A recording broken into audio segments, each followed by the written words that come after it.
Matin Sud Radio, 7h-9h, Maxime Liédo. Il est 7h46 sur Sud Radio et partons vers la France qui bosse. Bonjour Blaise Cazot.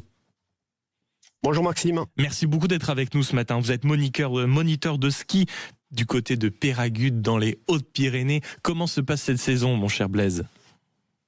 Et la saison se passe très très correctement. Je veux dire, il y a un travail qui a été fait de la part des snowmakers et des dameurs en amont au mois de décembre pour nous conforter un petit peu avec la neige de culture. Et ensuite, c'est vrai que la neige des dernières semaines a fini de conforter le manteau neigeux. Et comment ça se passe alors une soirée de réveillon quand on est moniteur de ski? Est-ce qu'on reste sobre parce que le lendemain on a des cours à assurer? Est-ce qu'on fait la traditionnelle? Alors moi qui déteste le ski, je fais une petite confession, ce premier jour de l'année ça ne fera mal à personne. Pardonnez-moi mon cher Blaise Cazot. Est-ce qu'il y a encore, je détestais la montagne mais j'ai eu l'occasion d'y aller, les fameuses descentes de flambeaux pour fêter la première année? Ou pas du tout? Oui, tout à fait. Alors là, la descente au flambeau avait été anticipée, elle a été faite nous sur Pays-Ressourdes mardi soir. Et voilà, donc il y avait énormément de monde qui est venu voir la descente. Il y avait l'ensemble des moniteurs de ski. En plus, était organisée une descente au flambeau pour les enfants, voilà, qui pouvaient participer sur le petit tapis Blanche-Neige. Bien sûr. Et comment vous avez réveillonné? Comment ça va se passer dans les prochaines heures? Est-ce que l'activité sera un peu réduite ou en montagne tout le monde reste un peu sobre parce que quand même à 7h du matin il faut se préparer à faire du tout chou sur la piste verte? C'est ça. Je pense que l'ensemble des moniteurs s'est couché relativement tôt. Là, pendant les vacances, on va dire, ça représente le gros de notre activité. Donc, tout le monde a cours ce matin à 9h.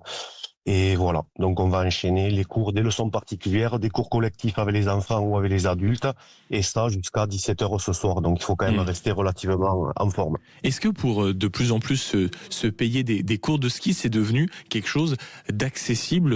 On sait que le ski, très peu quand même de Français y vont, mais de plus en plus de stations, de plus en plus d'écosystèmes autour de la montagne essayent de faire en sorte que si ce soit peut-être un peu plus cher que les autres vacances, cela permette, on va dire, un accompagnement vraiment sur mesure. Est-ce que c'est le cas aussi des cours de ski, par exemple? Vous êtes devenu quelque chose d'un peu abordable si on part en vacances pour essayer de faire quelques slaloms dans la neige?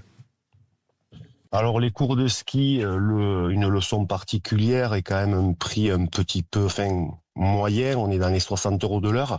Je veux dire, après avec des tarifs dégressifs sur plusieurs heures.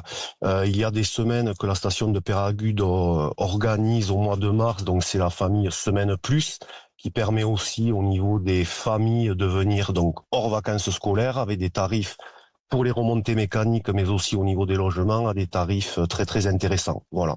Donc on sent que l'effort est fait. Et vous savez combien de temps que vous êtes moniteur de ski, Blaise Cazot? Ça fait 27e saison. Combien, pardon, j'ai pas entendu?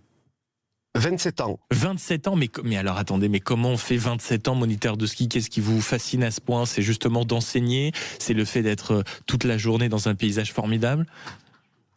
C'est un petit peu tout ça, voilà. Déjà de travailler en extérieur, donc on va dire des semaines comme la semaine de Noël et du 1er de l'an, il fait beau, donc c'est assez agréable. On va dire qu'on passe la journée sous la pluie ou sous la neige, on rigole un petit peu moins, mais globalement ça reste quand même une belle activité. Et comme vous disiez, voilà, le fait d'apprendre aux personnes, de transmettre, que ce soit aux enfants ou aux adultes, voilà, c'est vraiment ça qui me plaît dans le travail.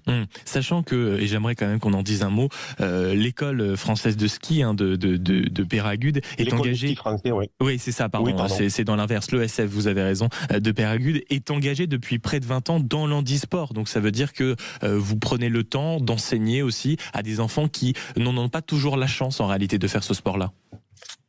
Alors exactement, voilà, c'est un projet qui est parti il y a un peu plus de 20 ans en partenariat donc avec la station et l'ESF.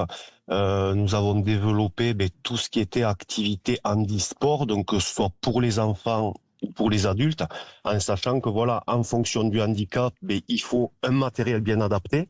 Et on va dire que la station offre pratiquement tout le matériel pour accueillir pratiquement toutes les personnes en situation de handicap. Et pour qu'on se rende compte quand même du point central de l'épicentre qui est devenu une station comme Peyragudes, sur une journée par exemple comme celle du 1er janvier, c'est combien de skieurs là sur la piste en moyenne?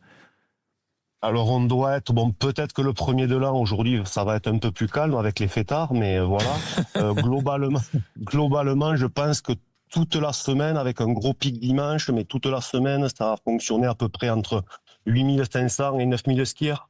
sur la station. Ce qui est pas mal. Merci beaucoup, Plescazo, d'avoir été avec nous, moniteur de ski du côté de Peyragudes dans les Hautes-Pyrénées. Et on le rappelle, pour s'arrêter, on fait la fameuse technique du chasse-neige. Comme ça, on s'assure, on va dire, une arrivée en toute tranquillité. Vous voyez, j'ai gardé quelques... Rappelez-moi déjà les grades, c'est quoi? C'est la première étoile, la deuxième étoile et après c'est quoi? Alors ça commence l'ourson, ensuite flocon, première étoile, deuxième étoile, troisième étoile, et après voilà, il y a d'autres étoiles, étoile de bronze, étoile d'or. C'est que là, il y a un véritable mystère autour du fait que j'ai réussi à décrocher ma deuxième étoile. Comment cela a-t-il pu arriver? Je ne sais pas. Peut-être que mes parents avaient payé les moniteurs de ski. Merci beaucoup en tout cas d'avoir été avec nous et bon courage pour les prochaines heures sur les pistes. Il est 7h52.